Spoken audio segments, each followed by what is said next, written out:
আসসালামু আলাইকুম। আমন্ত্রণ বাংলা ভিশন সংবাদে, আপনাদের সাথে আছে রোকসানা মিম।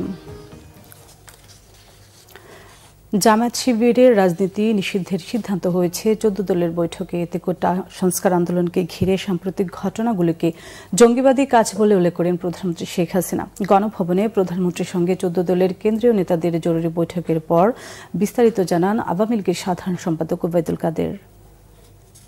বাংলাদেশের যে ঘটনাগুলি ঘটছে, আসলে এটা তো রাজনীতি কিছু না, এটা সম্পূর্ণ জঙ্গিবাদী কাজ, একেবারে জঙ্গিবাদী কাজ তাদের। এবার আর এখানে যারা ওই শিবির, ছাত্রদল, বিএনপি, জামাত এরাই কিন্তু, এবং জঙ্গিরা এরাই কিন্তু আজকে আমাদের উপর থাবা দিয়েছে। সর্বসম্মতিক্রমে সিদ্ধান্ত হয় জামাত শিবির গোষ্ঠীর অপশক্তির রাজনীতি নিষিদ্ধ করার জন্য। জামাত শিবির নিষিদ্ধ করার সর্বসম্মত সিদ্ধান্ত গৃহীত। জামাত শিবির সন্ত্রাসী গোষ্ঠী রাষ্ট্রের উপরে আক্রমণটা এখনো বন্ধ করেনি। তাই মনে করি বাংলাদেশের সাংবিধানিক ধারা, গণতান্ত্রিক ধারা, রাজনীতিকে রক্ষা করতে হলে বাংলাদেশের সন্ত্রাসী, জঙ্গি, সশস্ত্র গোষ্ঠীর রাজনীতি ধ্বংস করার লক্ষ্যে তা নিষিদ্ধ করা দরকার। আমাদের প্রস্তাব দিয়েছি, আশা করছি দেশের প্রধানমন্ত্রী শেখ হাসিনা তার সরকার নিয়ে প্রয়োজনীয় প্রশাসনিক পদক্ষেপ করবে। 14 দল মনে করে যে এই মুহূর্তে আজকে আর সময় ক্ষেপণ না করে জামাত শিবিরকে নিষিদ্ধ করতে হবে এবং তার মধ্য দিয়ে এই দেশকে সামনের দিকে যাতে সন্ত্রাসী জঙ্গি উত্থান না ঘটাতে পারে সে ব্যবস্থা নিতে হবে। এই জন্য আমরা সিদ্ধান্ত নিয়েছি এবং সরকারকে অনুরোধ জানিয়েছি। আমরা আশা করি মাননীয় প্রধানমন্ত্রী এ ব্যাপারে তার প্রয়োজনীয় ব্যবস্থা গ্রহণ করবেন। নিশ্চয়ই 1-2 দিনের মধ্যেই আমরা এই সিদ্ধান্ত পাব। বৈষম্য বিরোধী ছাত্র আন্দোলনকারীরা দেশের সম্মান বিনষ্ট করেছে, এমন মন্তব্য করেছেন প্রধানমন্ত্রী শেখ হাসিনা। সোমবার গণভবনে ছাত্রলীগের নেতৃত্বের সাথে মতবিনিময় অনুষ্ঠানে প্রধানমন্ত্রী এসব কথা বলেন। সরকার প্রধান বলেন, আন্তর্জাতিকভাবে দেশের ভাবমূর্তি বিনষ্টের পাশাপাশি দেশের মানুষের মৌলিক অধিকার ও উন্নত জীবন নিশ্চিতে তার সরকার কাজ করছে, কিন্তু তাকে খাটো করতে কোটা সংস্কার আন্দোলনের নামে দেশের সম্মান টেনে নামানো হলো। কার স্বার্থে এগুলো করা হলো প্রশ্ন রাখেন প্রধানমন্ত্রী শেখ হাসিনা। আন্তর্জাতিকভাবে মাথা উঁচু করে বাংলাদেশ যাতে চলতে পারে সেই সম্মান তিনি এনে দিয়েছেন উল্লেখ করে শেখ হাসিনা বলেন, তা কেউ অস্বীকার করতে পারবে না। প্রধানমন্ত্রী ছাত্রলীগের নারী নেতাদের খোঁজ খবর নেন এবং তাদের পাশে থাকার প্রতিশ্রুতিও দেন। কারফিউ শিথিলে কর্মব্যস্ত রাজধানী, জনজীবন স্বাভাবিক হতে শুরু করায় অধিকাংশ সড়কে অফিসগামী মানুষের পাশাপাশি যানবাহনের সংখ্যাও বেড়েছে। সকালে রাজধানীর বিজয় সরণি, শ্যামলী সহ গুরুত্বপূর্ণ সড়কে যানবাহনের চাপ সামলাতে হচ্ছে ট্রাফিক পুলিশের। আজও সকাল 7টা থেকে সন্ধ্যা 6টা পর্যন্ত কারফিউ শিথিল রয়েছে। সেনাবাহিনী, বিজিবি ও আইন শৃঙ্খলা বাহিনীর সতর্ক অবস্থান পুরো রাজধানী জুড়েই।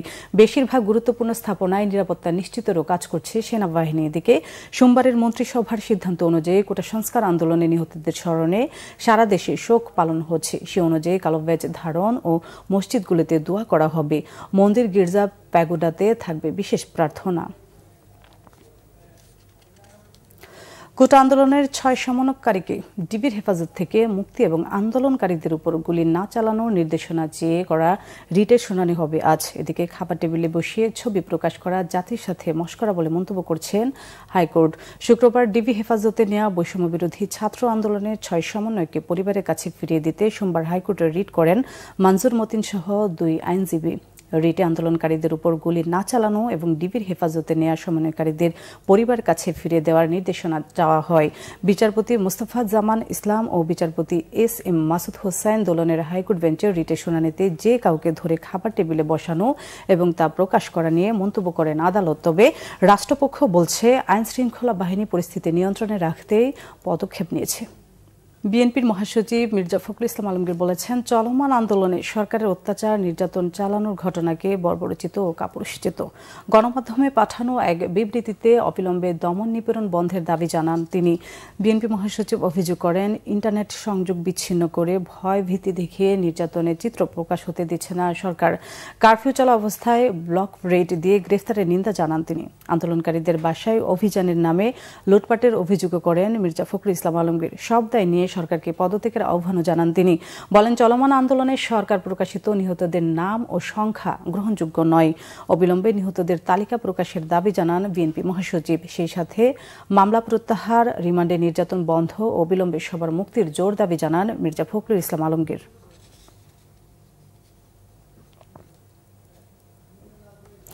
ডিবি হেফাজতে থাকা কোটা আন্দোলনের 6 সমন্বয়ক ভালো আছেন বলে জানিয়েছেন তাদের স্বজনরা।